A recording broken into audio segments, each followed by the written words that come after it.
राजस्थान के अलवर जिले में एक छोटा सा गांव था। यह गांव प्रकृति की गोद में बसा हुआ था, जहां लोग सरल और धार्मिक प्रवृत्ति के थे। इस गांव में विजयराम नाम का एक व्यक्ति अपनी पत्नी रामवती के साथ रहता था। दोनों ही भगवान शिव के परम भक्त थे।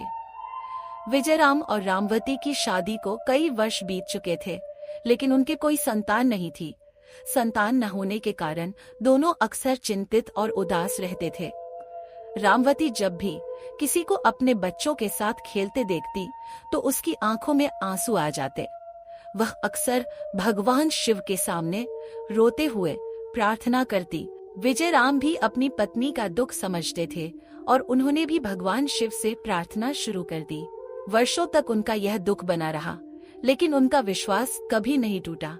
हर दिन वे पूजा करते और हर रात भगवान से संतान का आशीर्वाद मांगते। फिर एक दिन भगवान शिव की कृपा से उनकी प्रार्थना सुन ली गई।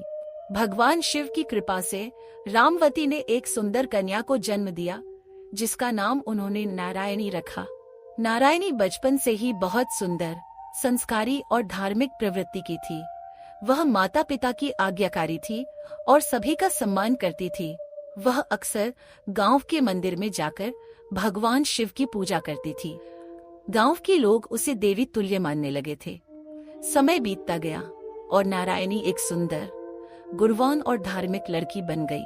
जब नारायणी विवाह योग्य हो गई तो उसके पिता विजयराम को उसकी शादी की चिंता सताने लगी।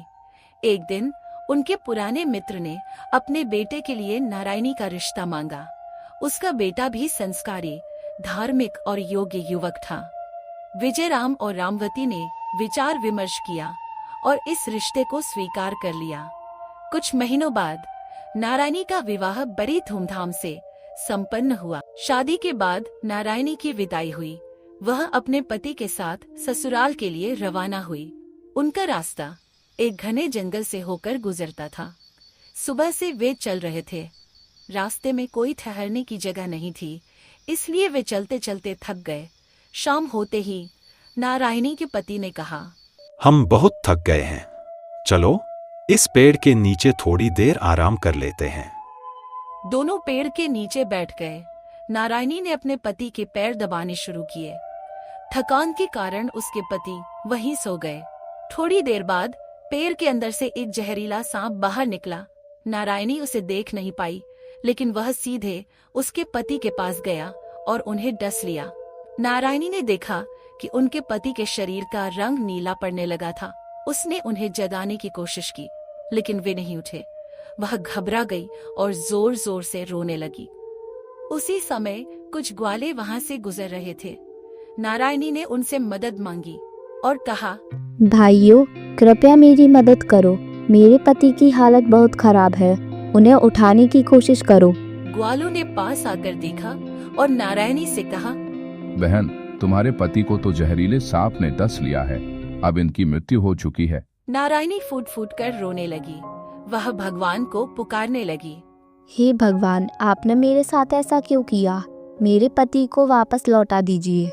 लेकिन जब कोई चमत्कार नहीं हुआ तो उसने ग्वालों से कहा, ग्वाल बालों, कृपया एक काम कीजिए, जंगल से लकड़ियां लाकर चिता तैयार कर दीजिए। ग्वालों ने लकड़ियां इकट्ठी की और चिता तैयार कर दी। नारायणी अपने पति के साथ चिता पर बैठ गई और ग्वालों से कहा, अब आप लोग चिता को आग लगा दीजिए। ग्वालों ने मना किया और नारायणी से कहा, नहीं बहन, हम ऐसा नहीं कर सकते। तुम्हें बचाने का कोई और तरीका होगा। नारायणी ने ग्वालों से कहा, नहीं भाइयों, अब मेरा इस संसार में कोई काम नहीं है। यह मेरा अंतिम निर्णय है, कृपया आग लगा दीजिए। आखिरकार ग्वालों ने भारी मन से चिता को आग लगा दी। थोड़ी देर बाद चिता से आवाज आई, हे भाइयों, तुमने मेरी बहुत मदद की है। बताओ, मैं तुम्हारी कौन सी इच्छा पूरी कर सकती हूँ? ग्वालों ने नारायणी से कहा, बहन, इस जंगल में दूर दूर तक पानी नहीं है।